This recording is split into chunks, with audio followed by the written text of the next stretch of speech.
Don't miss the Morning Brew with Brooks Brewer, the Brewmeister, weekdays at 7 a.m. here on KOKL, Okmulgee, Oklahoma.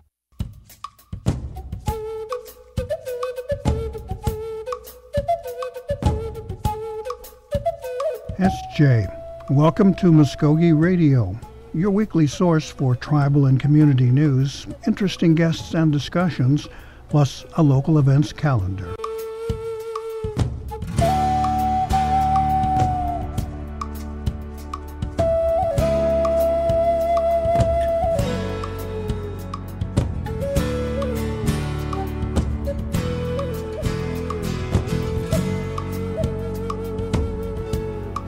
SJ, Stungo, Gary Fife, Jaho Jifkados. Darren DeLon, Jaho Jifkados. Muskogee Radio, Mabo Hedge of the Wedgeskis. You're listening to Muskogee Radio here on 1240 The Brew. And beautiful, sunny, chilly Okmulgee today. So, welcome to winter. Your sidewalk superintendent report today. The council house is bright and sunny on the outside. That's it. Okay. We have a couple of things we'll be sharing with you this morning. First of all, we want to acquaint you or fill you in on an event being held in our community, and we want to remember we may be Creek citizens, but we're also members of this community. And so we're talking about the Okmulgee Parade with Heather Sumner, and my buddy Darren will be taking care of that. In our second portion, we will be talking about the recent Murphy v. Royal court decision, which is looking at the issue of sovereignty and jurisdiction. The big question is, who has jurisdiction in the 11 counties that comprise the Creek Nation? And it could be the Creek Nation and not the state of Oklahoma. But we'll have the lawyer types from a taped presentation there. So let's get on with it. Darren, it's all yours. All right. Well, like we said, we're going to be speaking with Heather Sumner. She's our director. She's the director for the Okmulgee Main Street, and she is here in studio with us. How are you doing today, Heather? I'm doing good. Thank you for having me. Well, you know, today, Okmulgee always they bring the festive to. They always try to build up the Christmas season for everybody to see, everybody to look at. But one of the main things that Okmulgee does is the parade. And could you tell us a little bit about the parade, starting off? Yeah, sure. First of all, it is tomorrow evening. The parade will kick off at 7. We're really excited this year. We actually have 62 entries, and I've been with Main Street. This will be my 4th parade, and this is the most that we've had in those 4 years, so we're really excited. Some of those entries include, of course, Chief Floyd, which we're very thankful to have him in the parade, possibly second Chief Hicks. We also have One Fire Casino back, which they haven't been able to do this in the past couple of years, so we're excited to have them back. The Muskogee Creek Nation Princess, Amberly Proctor, and then also the junior Miss, Aisha Phillips, will also be attending, and then Muskogee Creek Nation Child Development Center. Well, that's great to hear that they're all going to be making a presence at the annual parade. Are there any other entities that's going to be there that's or maybe new ones, or some that are just become a staple of the parade? Yes, we have, of course, several different churches that always participate. The crazy thing this year is, out of those 62 entries, we actually have several new entries. So we're really excited about that. News Channel 6 will be here along with Channel 8. And then we also have the City of Tulsa Pipes and Drums coming back. They were a huge crowd favorite back in 2015. And so they will have their bagpipes, and they will be playing for us as well. And then we'll have the Okmulgee Band. Now, with Channel 6 and 8, are we going to have them go side by side? Like, let's have a little network war going on. A little competition there. I think we're splitting them up by a few entries. Yeah, I wouldn't blame you on that. That'd be pretty cool to see. We want them to come back. Yeah, weatherman and reporter battling it out. But, you know, you're bringing up how you brought up about, like, I guess it was the people with the bagpipes. I mean, that just caught my ears right away. So these are. Can you tell us a little bit about them, or how long? I mean, you said they were there with y'all for 2015. Like, have they been there any other times as well? They have not. 2015 was their first year to actually be in our parade, but they travel all over doing different parades and, of course, different veteran events and things like that. And they are part of course, City of Tulsa. And so we're really, really excited to have them. They're a big deal. What is the process? I mean, people think that this might just take a few weeks to get ready. They're all they're doing is just going down one city street. I mean, that's not the case. That's not the case at all. Like, what is the process of getting something like a parade ready to go? Oh my goodness. Well, thankfully, we have a really, really great Festival of Lights committee. And so it's kind of a well-oiled machine at this point, but we actually start meeting probably about 2 or 3 months out from the actual event. And so it takes a lot of hard work. People don't know what the back scene actually looks like, but it's a lot of work. But fortunately, we have a really good committee that pitches in and gets it all put together. There was something that you and our host, Gary Five, was speaking about. We've actually talked about it as well. And it's something that is new to me. I never heard of it, but I think it's a great, great thing. And it's having the parade, but it's having people that's dealing with their sensory sensitive. That's what we like. I think that's what we could call it. But could you tell us a little bit about that, please? Yeah, sure. So a little bit before the parade last year, we actually had a family that approached us at Main Street, and they had asked us if we had ever thought about doing something for sensory sensitive individuals. And so I asked her a little bit more about that. Whenever she was explaining it, she said that her son is autistic and has sensory sensitive issues, and so they've never been able to actually watch a parade together as a family. And so most of the time they either aren't able to go or they would, be split up. Some of them would be outside of the car. And then, of course, her son would be inside of the car because of all the lights and the sound. And it was just a little too much for him. And unfortunately, we have several individuals that deal with that, not only children, but adults as well. And so we decided that last year we were going to try it out and see about doing the last 2 blocks as our sensory sensitive zone.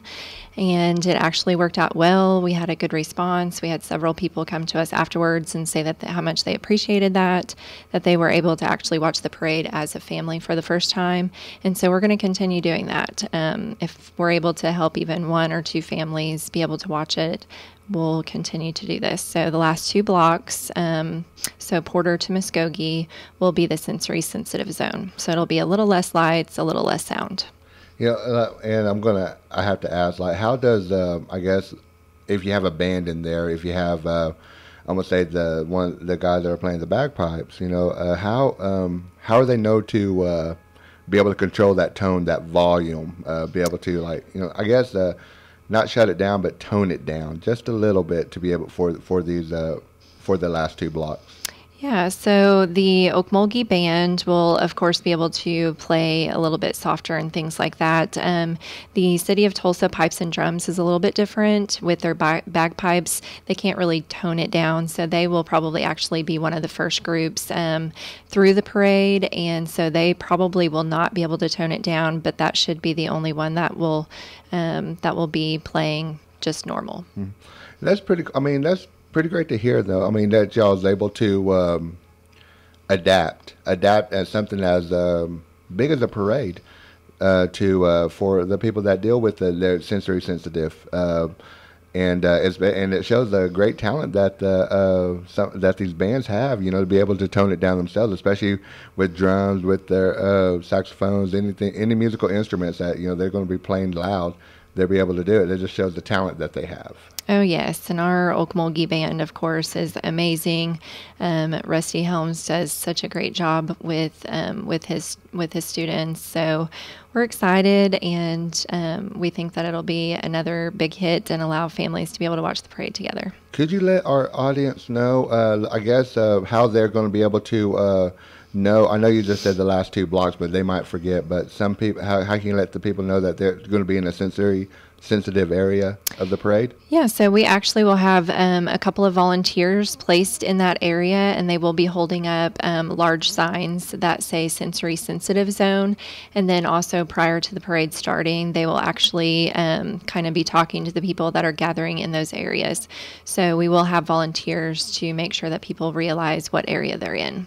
Okay, could you remind, it's going to be tomorrow evening at 7? Yeah, tomorrow night, 7 o'clock is when the parade actually kicks off, but starting at 5 o'clock, we will actually have some live entertainment, some Christmas tunes being provided by Dave Crow's singers called the Nevermores, so around 5 o'clock, so come out early if you want. The local will also have some really hot specialty drinks if you guys want to stop in there and grab a hot coffee or something before you gather, and then we also have CASA will be doing their Safe House Chili Dinner and Silent Auction tomorrow night. That's going to be held at the First United Methodist Church. It's only $5, and children under 5 are free. And they'll be there from 4 to 9, so you can come out before the parade and eat, or come out after and get some hot chili and warm up before you come to the parade or after. And hopefully you'll be able to make that. This is a fundraiser for them, and they've helped 111 women so far and 75 children this year alone. And so that's a really great organization, and we're trying to help them make some money. It's a really great thing to do that too, is to be able to do that during the parade, or getting ready to before you get out there and be cold. Yeah. Can you tell us a little bit? I know you've given us some of these, I guess, tickets with that Casa Safe House and Dinner and Silent Auction. Could you just tell us a little bit more about the tickets, please? Yeah, so we have 2 sets of 2 tickets that we'll be giving you guys to give away. And so if you guys will give those away, and like I said, it's only $5 to eat, and then children under 5 are free. So we hope that whoever wins these will please come out and share the news. Okay, so I'm getting signs from our host here, from Gary Fife, about, like we said, this is going to be a giveaway. So we got 2 sets of tickets, 2 sets of tickets. So for this Casa Safe House and Chili Dinner and Silent Auction before the parade tomorrow. That begins from 4 to 9. Or it goes from 4 to 9. But if you want to win these, be our first caller at 918-756-3646 and be a winner to go to the Casa Safe House Chili Dinner and Silent Auction. So please give us a call at 918-756-3646. We want to go ahead and get this going. So could we just, for anything else with the Okmulgee Main Street, if anybody else wants to get any information with what's going on with Okmulgee Main Street or with the parade, how can they get in touch with you, Heather? They can contact me at my office. That number is 918-758-1015. Or our office is open from 8:30 to 4:30 Monday through Friday. So even stop in and visit me in person. I'm right on the corner of 6th and Grand. You can't miss me in the corner of the Kennedy Building. We want to thank Heather Sumner, the director of Okmulgee Main Street, for taking the time out of her busy day to be able, we know she's getting a lot of things going, getting ready for the Okmulgee Parade tomorrow, and a lot of other projects that are going. So thank you again, Heather, for being on the show with us. Thank you guys for having me. I appreciate it. And we want to do one more thing, one more announcement of this. Casa Safe House Chili Dinner and Silent Auction. We're giving 2 sets of tickets away. Please give us a call here at The Brew during our Muskogee radio broadcast, of course, 918-756-3646. Be our first caller, and you'll be able to win these tickets. So turn it back to Gary. All right, wonderful, Heather. We wish you a lot of success. Now, this is a pretty big event here in the community, right? It is. It's a big event, and we're happy to host it. And it's happening on the coldest day of the year so far. It is going to be freezing, but what better way to get in the Christmas spirit, right? Okay, well, yeah, it works for me. All right, we're going to take a very short pause here, and then we'll be back with our taped presentation on the Murphy v. Royal case concerning jurisdiction. Stay with us here on Muskogee Radio. I started doing it when I was 11. I wanted to be just like my big brother. And some of my friends were already doing it. We got hooked fast. I just can't get enough. I'm Jacob, and I'm addicted to playing the drums. There's lots of stuff that makes it cool to be native. Doing meth isn't one of them. Find something better to do. Check out ncai.org. A message from the Partnership for a Drug-Free America and the National Congress of American Indians. Who am I?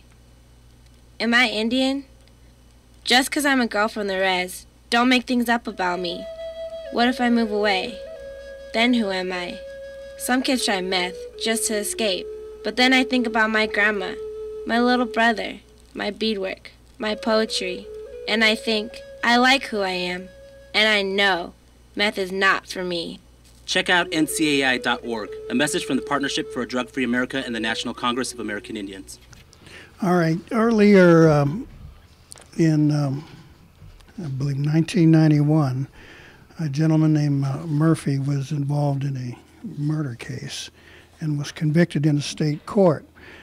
His lawyers have appealed his case and won that appeal, saying Mr. Murphy was a citizen of the Muskogee Creek Nation, and therefore the state did not have the jurisdiction to try and convict him.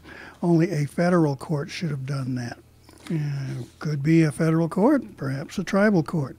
But that ruling still stands, and at present is being appealed by the state of Oklahoma. Now, in a quick, short little summary, the ruling means Oklahoma has no jurisdiction to prosecute any crime committed by or against an American Indian in a region that spans 11 Oklahoma counties. That's the Creek Nation jurisdiction, and includes most of the city of Tulsa, the state claimed. Now, that is still in the courts. It has not gone into effect, so there's no need for anyone to get worried at the moment. But in theory, this ruling could affect all of the jurisdictions within the Creek Nation there, and the relationship in criminal, perhaps civil, and taxation. A lot of people looking at it right now. But we had a presentation just the other day at the Mound Building by Patty Genzie, one of the federal defendant attorneys. She was an assistant federal defender, and our own Attorney General Kevin Dillinger of the Muskogee Creek Nation.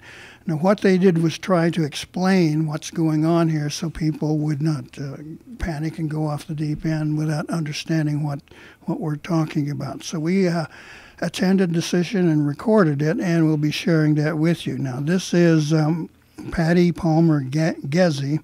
She will be talking about what the case is and what it involves, and Mr. Dillinger will be talking about the questions being raised and how the Muskogee Creek Nation will be looking at it and perhaps planning for implementation. So we're going to go ahead and share this recorded piece, and we'll be keeping our eyes on this one. Since 2008, Ms. Gezzi has been an assistant federal defender with the Oklahoma Capitol Habeas Unit in Oklahoma City, representing death row inmates in federal court and clemency hearings. Ms. Gezzi has been representing Patrick Murphy for 9 years. Ladies and gentlemen, please welcome Patty Gezzi.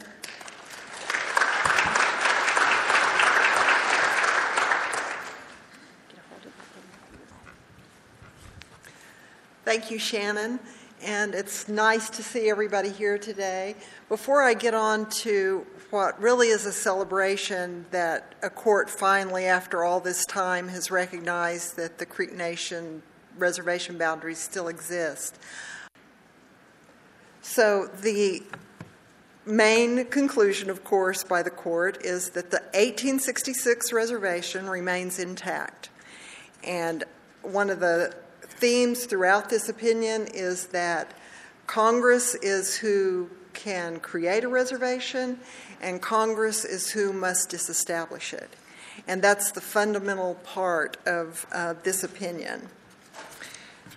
The government that was in place, basically the president had a puppet leader in place, and the question was whether or not the Muskogee Creek people could elect their own representatives, and this was the beginning of that process. The land they were talking about in Indian country was essentially tribal land, and so they said the state doesn't have jurisdiction here, but we don't have to decide whether or not the reservation boundaries have been disestablished or not. And so since 76, that question has been open in front of the 10th Circuit. But in the meantime, the U.S. government just could not give up on their idea that just because the state of Oklahoma became a state, that meant that these Creek reservations and the other of the 4 tribes reservations had been disestablished, that the state just automatically assumed criminal jurisdiction. Just having a general hostility to reservations in general and to Indian communal life, that's not enough to disestablish reservation boundaries. So there's what's called a disestablishment framework. And so in the law, there's a way to decide whether or not the reservation has been disestablished, the boundaries to the reservation have been disestablished or not. And so the Supreme Court 30 years ago came up with a framework, an analysis that is to be used when you're deciding whether or not reservation boundaries have been disestablished or diminished. Sometimes those words are used interchangeably. One of them essentially means the reservation's gone. The other one means the reservation's smaller than it was. So what the court is looking at is where, if Congress is the entity that can create a reservation, then where in the Congress's acts did they say they are disestablishing the reservation? What words did they use? What text did they use? And that is the most important thing to look to in deciding whether the reservation's boundaries have been disestablished. So at step 1, what the state of Oklahoma argued was, well, we don't really have that language, we don't really have that text in any one statute, but if you add up all these statutes from the time they tried to establish the Dawes Commission until statehood, if you look at them all together and kind of toss them around, then you can somehow come up with contextually that they intended to disestablish the reservation. Well, they weren't able to point to any text, and in fact Matheson specifically called the state out and very specifically said, what words are you relying on? And she had to admit that they were really just looking at it altogether. So not only do the state statutes lack any language showing disestablishment, they actually show Congress's continued recognition of reservation boundaries. And what the 10th Circuit was talking about there is that in the Allotment Act, the 1901 Allotment Act, the Creek Allotment Act, and the 1902 Supplemental Act, there were references to the nation and to things that occurred within the nation and powers that the Creeks had over the nation in terms of territory. And so not only was there not language in that act that had the kind of language that you normally see when reservation boundaries are disestablished, where the tribe is ceding or selling land in exchange for money or in exchange for something else, where the tribe is opening up parts of the reservation and land is going into what's called the public domain. None of that existed in the Creek Allotment Acts. And in addition, there were these provisions in the Act that looked like that Congress is recognizing, in fact, that the Creeks do still have a reservation. So again, the state was arguing this kind of, well, the Congress really meant to or had a purpose to disestablish the reservation. So even though they didn't use the words to do it, that somehow they got there anyway. And the 10th Circuit just didn't buy that. They specifically talked several times about how the state confused questions about governance and title. And what they meant by that was, it is clear from the Allotment Act that the land that was the Creek Reservation in 1866 went from being owned by the tribe, in fee by the tribe, to being owned by the allottees. But there was nothing inconsistent about there being reservation boundaries and allotments at the same time. I mean, that's all across Indian country that exists. But the state was trying to say, well, because title doesn't exist anymore, then that disestablished the reservation. And because Congress came in and tried to destroy the legislative tribe and tried to destroy the courts for the tribe, that somehow that disestablished the reservation. And basically what the court said is, to disestablish the reservation boundaries, there has to be language or action that's directed to that specific thing. So these other things that Congress was clearly doing to coerce and force the tribe into allotment are not enough to disestablish the boundaries. So step two is, well, if you don't have the language in the statute that disestablishes the boundaries, is there something that happened during the time these acts were being enacted, contemporaneous evidence that shows that Congress intended to disestablish? And there's evidence kind of going both ways that what Congress intended. But that evidence has to be what they called unequivocal. So it didn't help the state that they had some evidence that showed Congress intended to disestablish, because we also had evidence that showed they didn't intend to disestablish. So when there was evidence on both sides, the Tenth Circuit rightfully held that there was not sufficient step two evidence. It was mixed, as they call it, and it falls short of unequivocally revealing Congress disestablished the reservation. Now, step three is really what the state and the United States want to rely on the most, because what they're looking at there is, what are the demographics today? Well, of course, the demographics are there are a lot more non-Indians within the Creek Reservation than there are members of the Creek tribe. And as we know, the state of Oklahoma has acted as though they had jurisdiction all these years within the Creek Reservation boundaries, even though they didn't. So those facts weigh on the side of the state. But here there were also facts that for this step three that weighed in favor of the tribe, because the tribe has had, just the fact that the state exercises jurisdiction isn't enough. I mean, just because they've done it doesn't mean that it was right.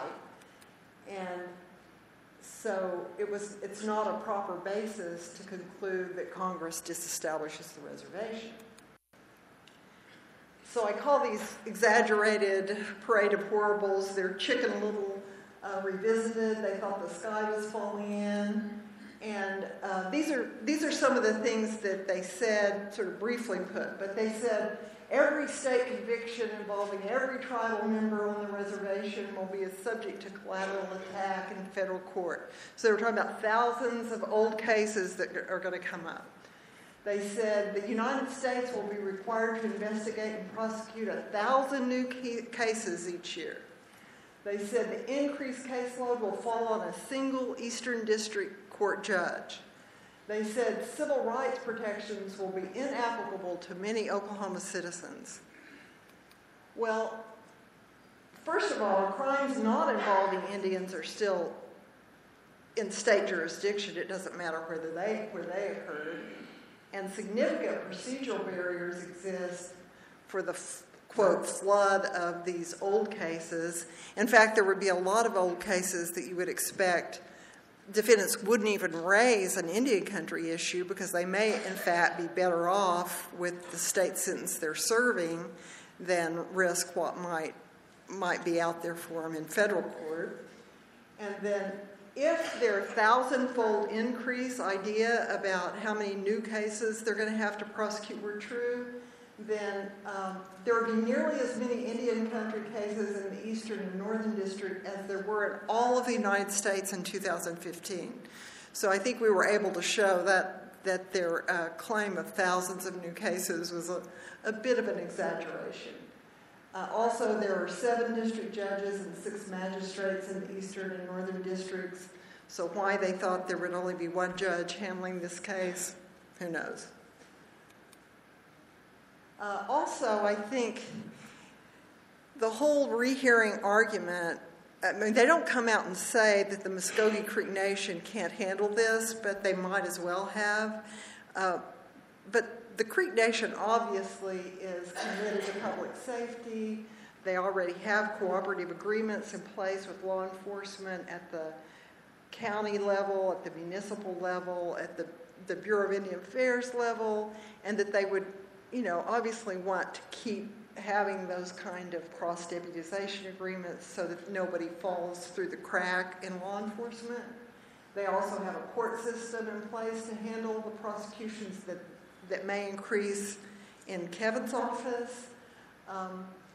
And obviously the Muskogee Creek Nation and the Indian Civil Rights Act provides a full complement of Bill of Rights. So this notion that somehow there's going to be citizens out there that aren't going to get their civil rights just simply is not true.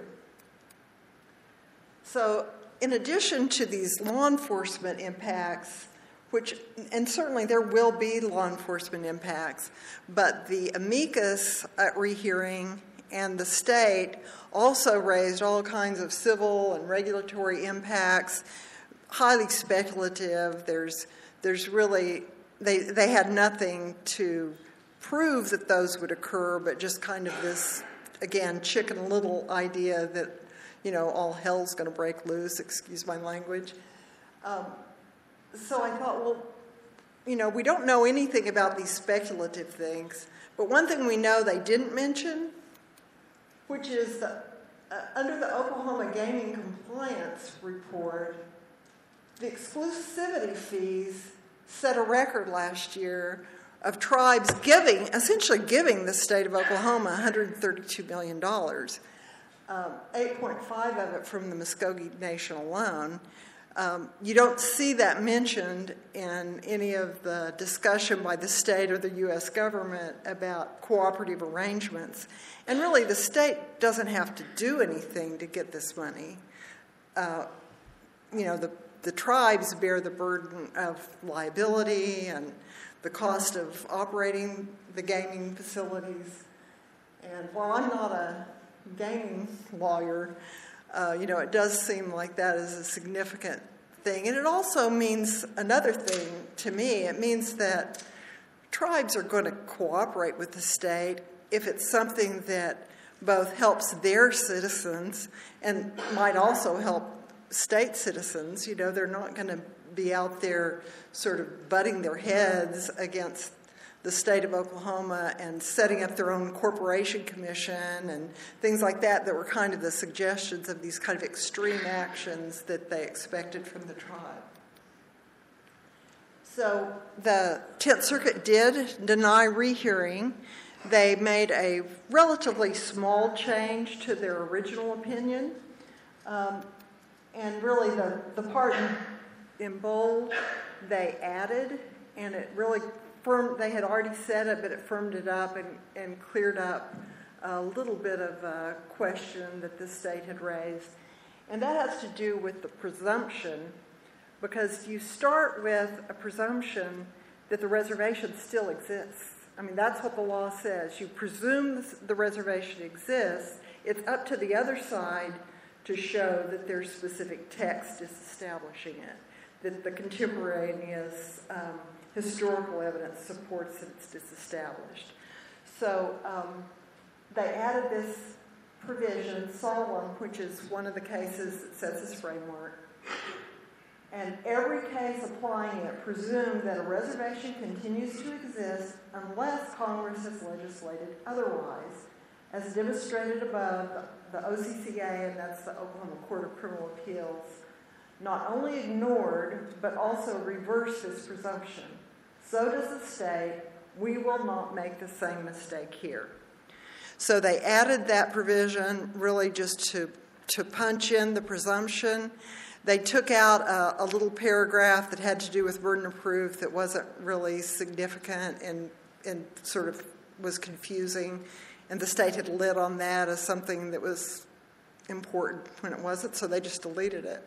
So I think they did improve on their opinion by the en banc change, even though it was small.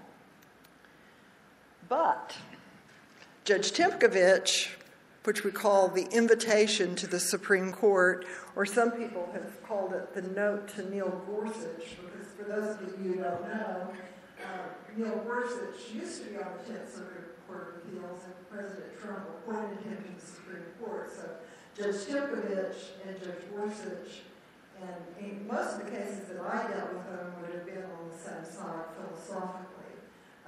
Gorsuch is a little bit of and both of them are really a little bit of an unknown in Indian country and don't necessarily take a highly conservative position, but that's yet to be seen. So Timkovich says he admits the panel faithfully applied Supreme Court precedent. So what he's saying there, the two cases I mentioned, the Parker versus Nebraska last term, the Solon versus Bartlett 30 years ago, he's saying, yeah, we did the right thing, we applied the right precedent, but I suggest this case might benefit from further attention. I am not without sympathy for Oklahoma's argument that Congress's series of actions effectively constitute disestablishment, but the panel properly rejected that argument. So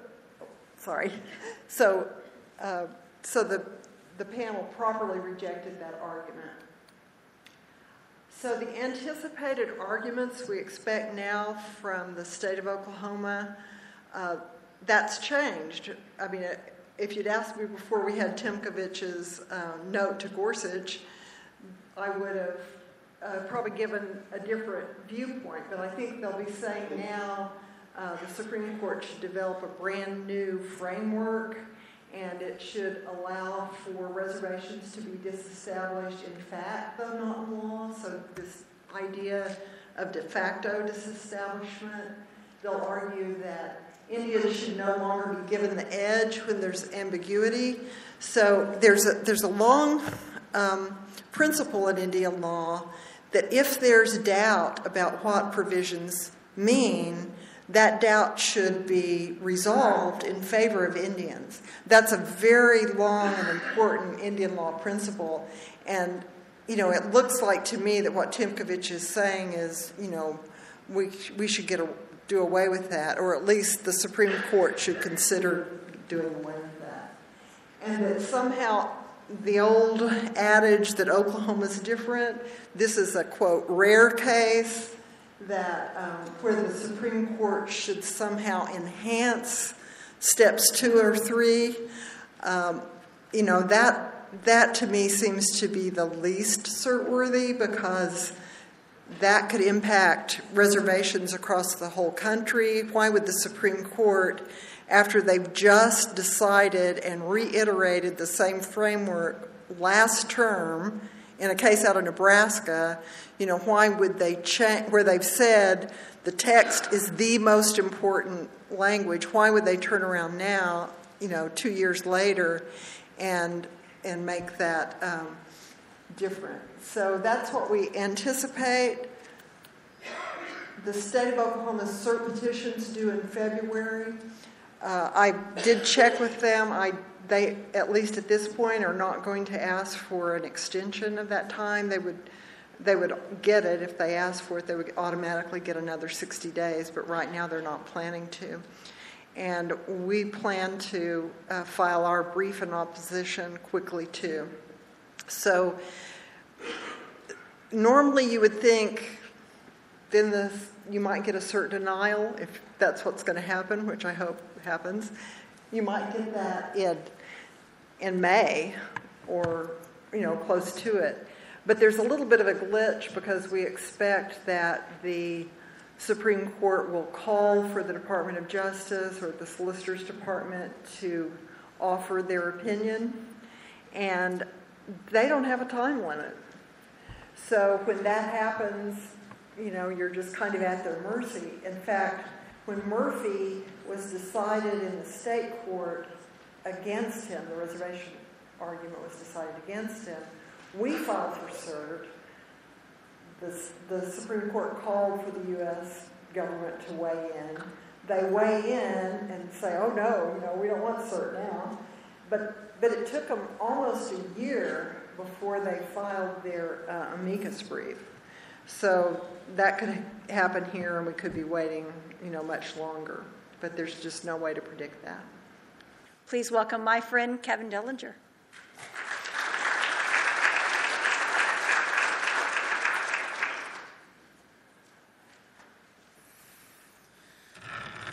Thank you very much. Can you all hear me? It's hard to hear down here, so thank you all for being here tonight. We've got a great crowd here this evening, and I've been asked to speak a little bit more about where do we go from here now that we've got the Murphy case, and hopefully again it'll end up in our favor. So here's what I wanted to do again. One of the biggest issues that's been raised, I think, by the state and the federal government is that there's going to be this lawlessness that occurs within the reservation boundaries of the Muskogee Creek Nation, and it's also going to lead to a federal judicial system that's overburdened, and that's just there really aren't numbers to support that, and so. I'll get into that a little bit further along in my presentation, and then another issue that's been raised, and this deals more with the civil side of things, is that the entire eastern half of the state of Oklahoma is going to be affected by the Murphy decision. And that's just not the case as well. The reservation boundaries of the Muskogee Creek Nation don't even cover the entire eastern half of the state of Oklahoma. So that's just not a true statement as well. As Patty had said earlier, this is a case that is it's a Creek Nation case. And as Patty stated, for the other 5 civilized tribes, they're probably going to have to litigate the case as well. The court would determine whether reservation boundaries for the other tribes exist on a case-by-case basis. So it is a Creek Nation case. Could it carry over to the other tribes? I think certainly it could. But when you get down to the gist of it, it really is a Muskogee Creek Nation case. They analyzed and reviewed as I stated earlier, our treaties, case law. So it focused on the Muskogee Creek Nation. Going back to the issue of lawlessness, within the Muskogee Creek Nation reservation boundaries, nobody's more concerned about law enforcement and public safety than the nation itself. We certainly don't want lawlessness to occur, and we don't think lawlessness is going to occur. Again, we just don't think that's an exaggeration. Again, on behalf of the state and the federal government in their briefs, don't think that's the case at all. Really, when it comes down to it, the case is about criminal jurisdiction within our reservation boundaries. The state is still going to be able to prosecute non-Indian crimes no matter where they occur. Non-Indian crime will still be left to the jurisdiction of the state. So I think that's the one thing that, in leaving here, if I were to leave you with any type of a message, I think that's one thing that we should be looking towards. If we can sit down and work things out, let's sit down and work things out. But again, like I said, historically, that's generally how we have we have handled things in the past, I think, in a responsible manner, and I don't see that changing. The tribe is very capable. We've got a lot to be proud of. We've accomplished a lot of things. We're a very strong nation, and I think thank you to Patty, and as she stated, all the other attorneys and individuals that have come before us. They've led us to this point in time right now, and if this case is decided in our favor, I think we've got a lot of work to do, but it's definitely not anything that we as a nation can't handle and can't resolve. And again, I think that it's going to take some cooperative effort among us, local law enforcement, local agencies, the federal government, the U.S. Attorney's Office. It's something we've all got to share in some responsibility and work together on.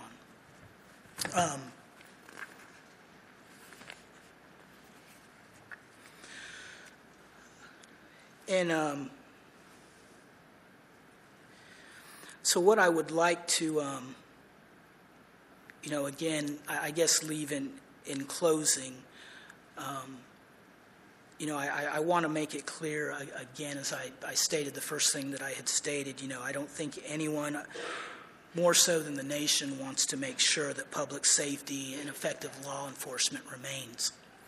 So, that's at the heart of this case. That's what this case is about. It's about criminal jurisdiction for the Muskogee Creek Nation, and the fact that our reservation boundaries were never disestablished. And again, I think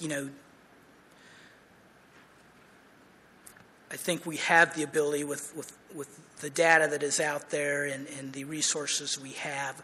I think we have the ability to resolve any type of issue that may come up moving forward with Murphy. The Murphy case is definitely something for us to be extremely proud of. There's been a lot of, Patty working on it for nine plus years. We got involved, the Office of the Attorney General, maybe over the last 2 years or so that we've been involved in it. But there's been a lot of work and a lot of great work done before we got involved. And we are fortunate that we've been able to get involved. And I think everyone from the council, the chief, all those who allowed us to get involved in the matter, kudos to them for stepping up and allowing us to move forward in the case. Just a little bit of history here. When we were initially, we were aware of the case, but we were contacted by Susan Work, who used to be the Attorney General here at the Muskogee Creek Nation. And she had emailed me to tell me, basically, we need to get involved in this case. It's very important. The crime that was committed, as Patty had said earlier, was a very unfortunate situation, a crime that occurred. But, Mrs. Work, Susan Work was saying, you've got to look at the big picture here, and this is about disestablishment, and we really the nation needs to get involved and protect its reservation boundaries, 1866 reservation boundaries. So we got involved, and I remember going to the council and first to the chief and thinking, how do I convince the chief to get involved? And he saw the big picture. It was just talking about the big picture here. The same with the council. They took my presentation and said, yes, get involved. So again, just in closing, I guess in my final words here, I think it's important for us to consider what we're on the cusp of here, and just, there's a lot of work to do. And again, it's going to take a lot of hard work from a lot of people, a lot of different agencies, a lot of different governments as well, to move forward. But as I stated earlier, as history shows, we've always been able to do that. We've always risen to the occasion. We've had to go through these difficult times, but those difficult times generally make us better and make us stronger. And we've always been able to prevail. So that's how I see us moving forward with Murphy. So with that, that's all I have at the moment. That was Muskogee Creek Nation Attorney General Kevin Dillinger. And we realized the tape might have been a little tough to listen to, but it's hard keeping attorneys in front of your microphone position correctly, so that we apologize for the strain that you might have had in listening to it and legalese. So we have attempted to get both Mr. Dillinger and Ms. Guzzi on the program here, and we will continue to see if we can bring them in to discuss this case and its importance. But let me give you a quick capsule of what's at stake here, how this happened. Now, this is all revolving around the murder conviction of Dwayne Patrick Murphy back in 1999. And he was convicted and given a death sentence for this crime. And his attorney appealed it, and that appeals court ruled that Murphy should have been tried in federal court because he was Native American and the death occurred in Indian country. So that's the main point that's being discussed there, that Muskogee Creek Nation and or federal government should have had jurisdiction on this and not the state of Oklahoma. But in the process of making that ruling, the appeal court said that the Congress had never disestablished the 11-county jurisdiction of the Muskogee Creek Nation. Now, that set up an appeal by the state to the U.S. Supreme Court. So hope you follow me there. So it's probably going to be heading for the High Court in the spring of next year. So what essentially that says is that Oklahoma says that reservations should have been disestablished, but in this ruling, the federal judge says that Oklahoma has no jurisdiction to prosecute any crime committed by or against an American Indian in a region that spans 11 Oklahoma counties, and that's the former Creek Reservation, which actually still is in existence. Now, that's not in effect yet, so it'll be at least the middle of next year before they get things figured out. Now, Darren, you were sitting in with me on this presentation, and were you able to follow them? Did you understand what was at stake here? You know, they broke it down, I mean, like piece by piece. You know, she had like stage 1, stage 2, stage 3. I still have a lot of questions, you know, I want to ask, and because, I mean, of course, I understood a little bit, but not a whole lot. You know, one thing that always comes to my mind is, like, you know, for as long as I can remember, as long as I know, and maybe you too, but we always known it as the Muskogee Creek Nation, the boundaries as 11 county jurisdiction. We always heard the word jurisdiction. I mean, even in our articles, we bring up jurisdiction whenever we write something or whenever we talk about it. You know, and Attorney General Dillinger, you know, he kept bringing up reservation. You know, and then. So I remember asking him, like, will that term jurisdiction, will that cease to exist? And he's saying not at that time. He don't believe it. It's not going to quit saying that, because. And one thing about that is the word jurisdiction is in our Constitution. So would we have to change that Constitution to go? I mean, if this case holds up, if everything, you know, goes the Muskogee Creek Nation, you know, way. Will that in the Constitution go from reservation, or will it stay, you know, jurisdiction? And I was wanting to ask them the difference between a reservation and a jurisdiction. Is it the same? I mean, is it similar, or I mean, is it the same, or is it different? I mean, so that's what I was wanting to know. But of course, everybody else, you know, they needed to ask as well. Right. As I said, we will be continuing to put in our request to both Dillinger and Ms. Gezi about appearing on the program to explain it, because it's legalese and went right over my head in most cases. But it asks a real basic question here that it could affect everything within the 11 counties. And of course, Mr. Dillinger stated Oklahoma's objection, saying, you know, it's going to cause a massive law and order breakdown, that the federal courts would be overwhelmed by the number of cases, that it could affect things like civil cases and taxation. And I'm sure that's got the oil companies kind of wondering there. So there's still a lot of questions to be asked. But even beyond that, even if it were to be implemented, that raises a whole new set of questions. First of all, you think 11 counties. So we go from this little thing here where we're talking about, our complex, casinos, restricted land here and there, to the whole 11 counties.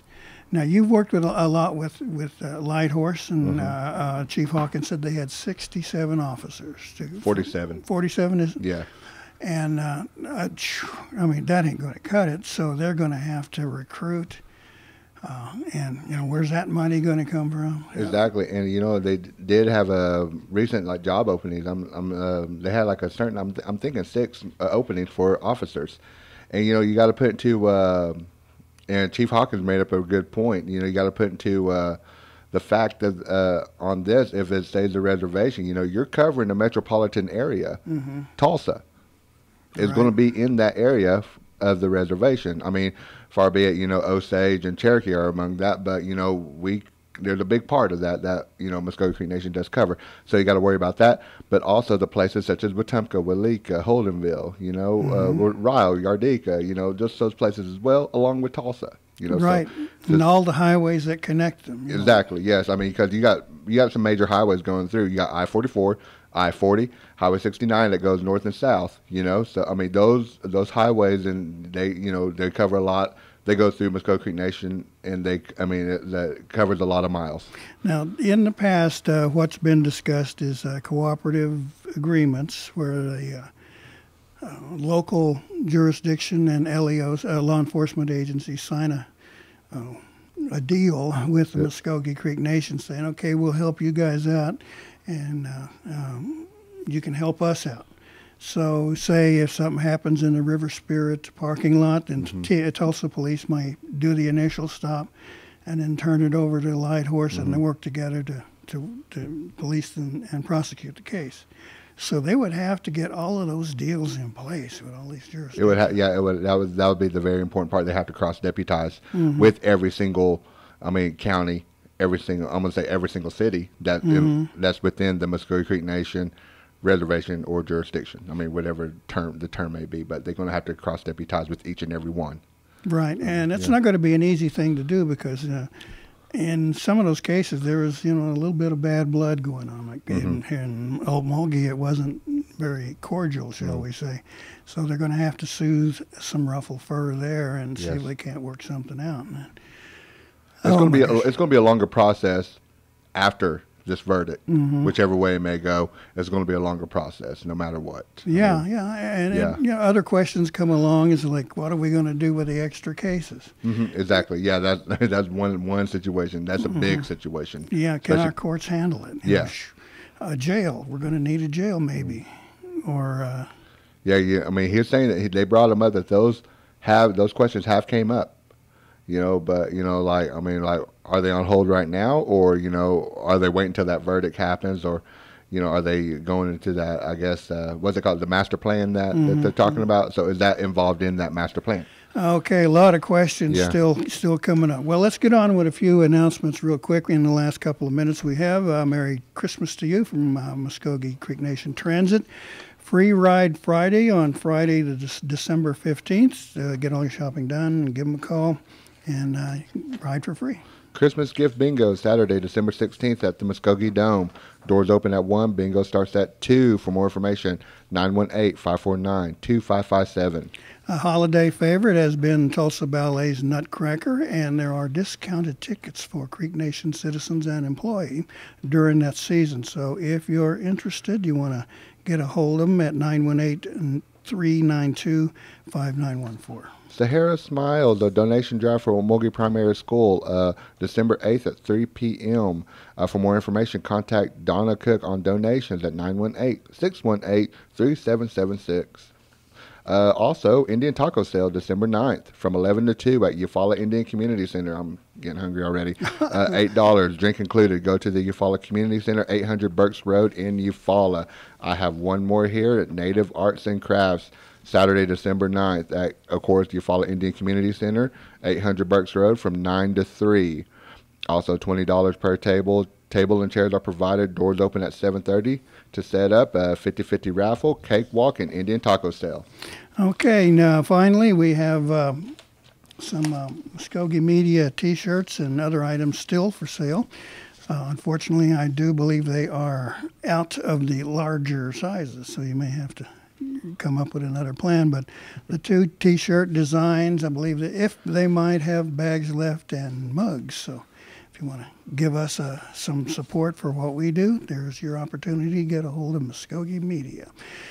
All right, that's it for the show. Okay, we're about ready to bail here. Let's get out of here. All right, Gary Fife, Jeho Jeff Gados. Darren DeLon, Jeho Jeff Gados. Mado Mabo Hedgetsgut.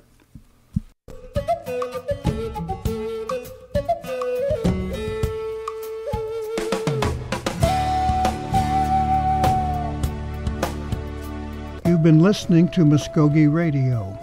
Join us again next week for more local, tribal, and community news and updates. Mado.